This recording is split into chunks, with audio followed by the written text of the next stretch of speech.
Victor was isolated for most of his childhood, locked away in a room with minimal human interaction and no exposure to the outside world. The sounds, the sights, the very essence of life as we know it, were stripped away from him. For the first 12 years, his existence was confined to a narrow and disconnected experience of reality. When he was finally brought into the world, he couldn't make sense of even the simplest things. Everyday objects seemed foreign, relationships were confusing, and his entire sense of reality was fractured. This story illustrates a profound point. Reality is not a fixed entity that exists out there, waiting to be observed.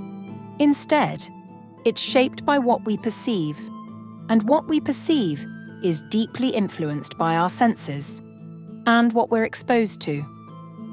Victor's mind, deprived of sensory input, couldn't form an accurate model of the world. His reality was not real in the way we understand it. It was a shadow of what we experience, deeply affected by his lack of interaction with the world around him. This brings us to something fundamental. Our mind doesn't passively absorb information like a camera.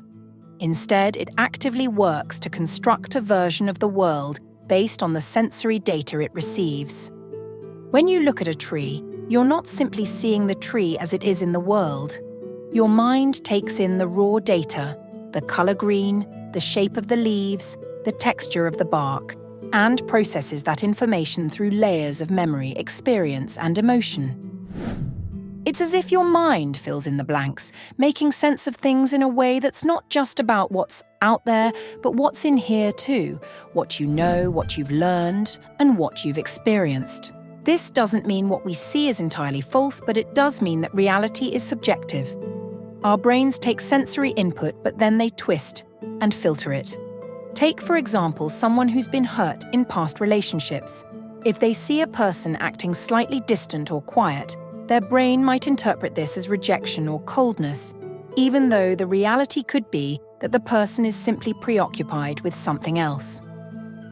Our minds create filters based on past experiences, beliefs, and fears, and those filters determine how we experience the world. It's not that the world is wrong, it's just that our interpretation of it is influenced by our filters. The idea of perception shaping reality is even more profound when you consider the brain's constant activity in making sense of things. It's not just passive data entry, it's active, creative work.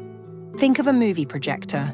It doesn't just show you what's already there, it takes the raw material and projects it in a way that makes sense of it. In this way, the brain projects our version of reality, using past experiences, knowledge, and emotions as the lens. If someone has a positive view of the world, they might perceive interactions and events with optimism. On the other hand, someone who is anxious or fearful might view the same events through a lens of suspicion or dread.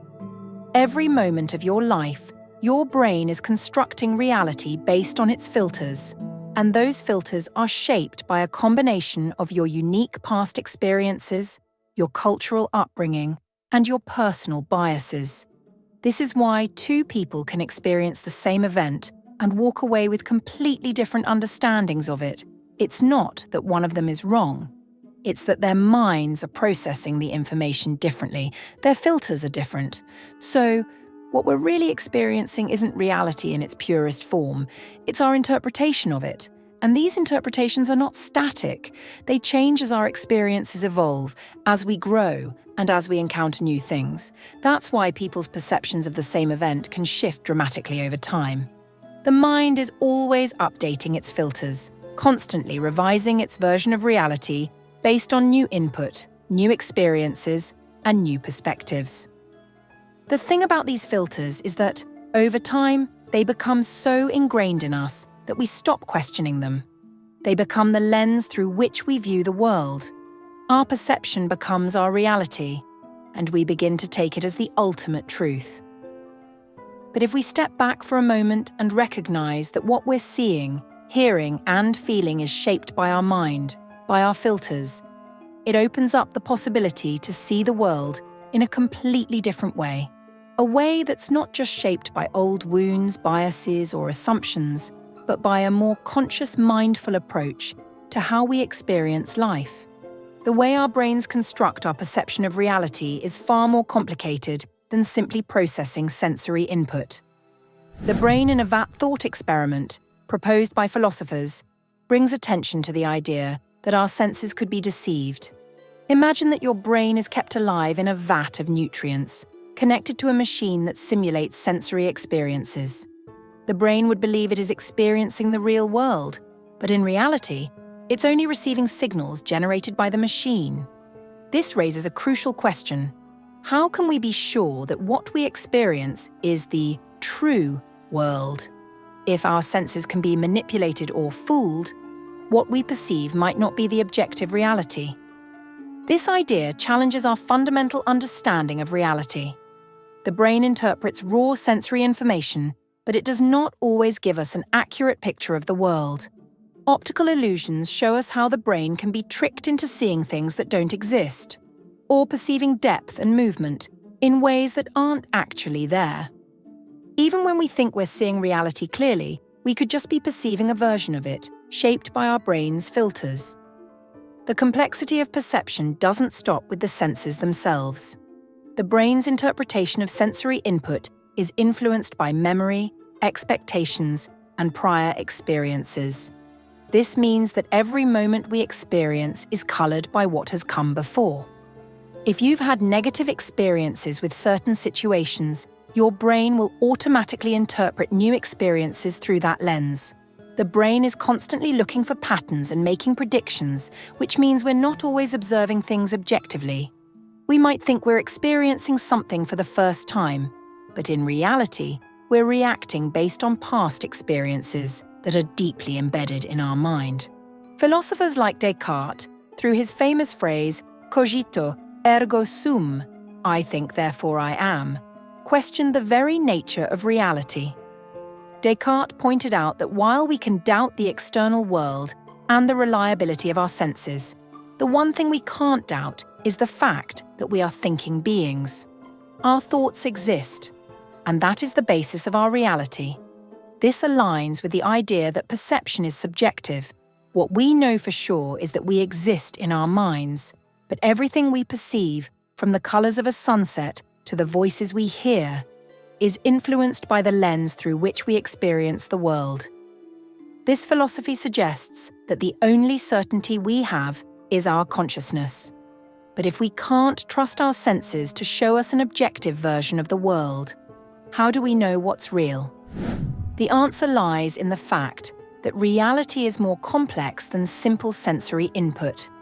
It's a mental construct shaped by our thoughts, experiences, and biases.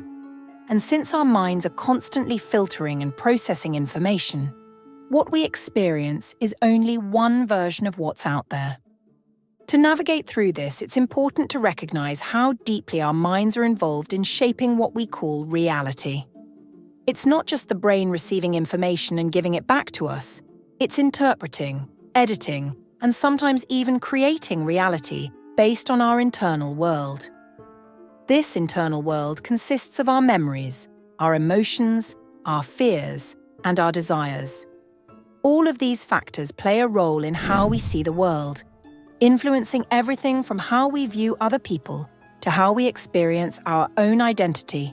How can we experience reality more authentically without the constant interference of these mental filters?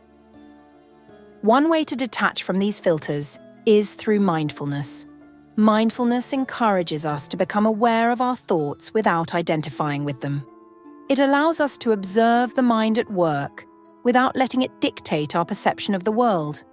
When you practice mindfulness, you're able to step outside your mental filters for a moment and experience the world as it is, without all the emotional baggage, biases, or past experiences clouding your view. Another powerful tool is cognitive reframing, which involves changing the way you interpret situations. By consciously choosing to see a situation from a different perspective, perhaps focusing on gratitude or understanding instead of fear or anger, you can alter your perception and, in turn, your experience of reality. This process helps break free from the automatic filters your mind creates allowing you to experience life with a clearer, more grounded sense of reality. Understanding that reality isn't fixed but shaped by our minds allows us to take control over how we experience the world. We can challenge the mental filters that limit us and choose to experience the world more fully, without the distortion of our past and expectations. The more we recognize the role of our minds in shaping reality, the more we realize how much power we have to change it. We might not have control over everything that happens to us, but we do have control over how we perceive and react to it. With that power comes the potential for true freedom. Freedom from the limitations our minds place on our perception of the world.